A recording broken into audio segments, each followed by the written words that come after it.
Hello, welcome to Storytime with Kieren. Kieren is a part of community and works for First Nation legal and research. Um, we recognize National Reconciliation Week. This year, the theme is All In. It's about coming together, building respectful relationships, and creating opportunities that benefit everyone. Today we're speaking with Kieren, who brings a valuable perspective on how First Nations and not Indigenous communities can work together in meaningful ways. Before we begin, we would like to understand a little bit more about you, introduce yourself, and share a bit about your heritage and which country you coming from. Yeah. So my name's Kieren Murray. I'm a Wiradjuri person from country New South Wales. My kind of line traces back to the town of Barron in southwest New South Wales. But I was born in Wagga Wagga and grew up in Cowra. Uh, I then went to the Australian National University and got a law degree, and then moved to Melbourne to work for First Nations Legal and Research Services here on the Wurundjeri country. Thank you. Perfect. So, can you share some positive examples on how First Nation communities have contributed to and strengthen the broader community? Yeah, so Aboriginal and Torres Strait Islander people have lived in this country for thousands of years, and the the reality that we exist in now is only possible because of thousands of years of stewardship. So from the jump, this everything that this country is built on the foundations that Aboriginal people laid over thousands of years. And for as long as there have been Indigenous and non-Indigenous people living in Australia, there's been Aboriginal people have had to sort of fight against systemic oppression in order to continue to contribute and to continue to be stewards of country. Um, and over time, over the last 200 years, we've managed to sort of find our way back into being able to do the things that we want to do for this country. Um, and that, you know, all a lot of those things are just inherently positive. There's the things to do with looking after country, the in Aboriginal men, servicemen and women who have contributed to Australia's military over the years, and maybe have been unfairly compensated for their involvement in those kinds of conflicts we've had. And then as time's gone on, and we've been able to, we've gained more access to things. Aboriginal and Torres Strait Islander men and women have been able to excel in every every part of Australian society and contribute in positive ways across the entire spectrum of that. Being all in. So this year, National Reconciliation Week is about being all in.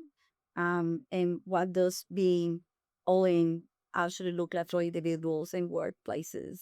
Yeah. And what can you recommend for communities such as United Co to integrate a little more, um, their awareness about the other Nation communities? So yeah, this is a good question because we always talk about amongst mob we sort of say Native Week is kind of us celebration of Aboriginality, being Aboriginal and Torres Strait Islander people and what we do.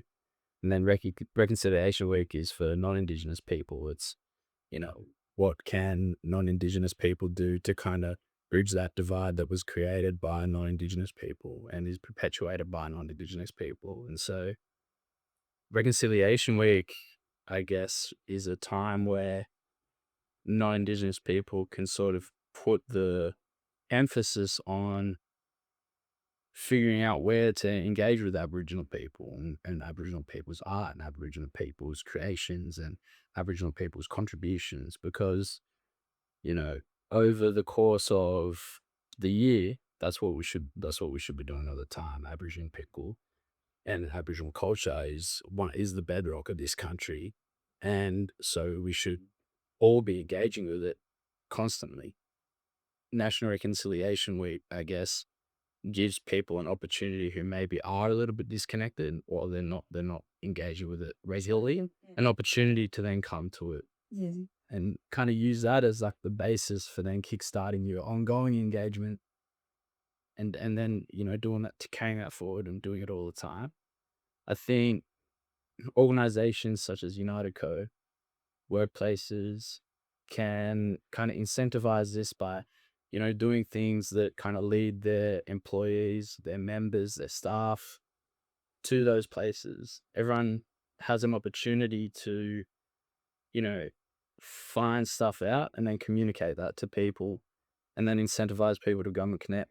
And I think that's I guess something like this is a good opportunity. And then, you know, Engaging with, with you. yeah, and then, other things that are out there in the community, Aboriginal businesses, Aboriginal artists, Aboriginal musicians, people that are always around, just put that little bit of extra effort in at this time of year to go and do that. As a mutual benefit, touching base on that, what does a mutuality beneficial and respectful relationship look like in action? Yeah, so when I get these sorts of questions, I always think about Marming Town, Cowra, where, around 15% of the population are Aboriginal people, and the just the vibrancy of that community and what Aboriginal and non-Aboriginal people are able to achieve when they exist in those spaces together. It's amazing. Like, I always think about my old footy club, the Cowra Magpies, and, half the team was black in those footy teams, and they're just the kind of camaraderie between two groups of people, or, and then the other diverse people that were in those teams. It just like those shared experiences and what you're able to provide one another in those sort of communal spaces is like, it's really incredible. And I think then to kind of broaden that principle out, you get, like, as we kind of move forward as an Australian community, broader, like, there's no doubt that a lot of like, every diverse group of people that has come to this country has provided something. We've got some of the best food in the world because we've had migrants from South America and Europe and the Middle East who have come out here and shared their creations with us. And, there's a lot of, you think about medicine, you think about all the incredible technologies that allow us to live longer or get better when we're feeling sick. All these are kind of modern things that have been introduced from all over the world, like, really help us live better lives. Yeah. And I think we, as we kind of move on into the future, Indigenous knowledge is in the face of in the face of a changing climate. As one example, is a place where Indigenous knowledge is being respected and put at the front can kind of benefit the whole community. We're all in this world together, So, and we need everybody's knowledge in order to survive and in order to progress as people. And I think um, this is kind of a good opportunity to reflect on that. thank you so much for doing this and for giving us the opportunity to learn, understand more about your heritage, your culture, what you do, what it's like being part of Aboriginal community. It feels like to be part of. Um, I personally would love to learn more and find ways on how to support these communities as well.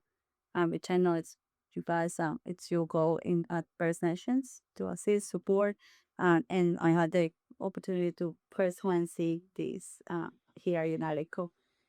Just to close today and the questions around two questions. Reconciliation is something we build together through respect, understanding, and shared action. This week is a reminder that we all have a role to play. Thank you.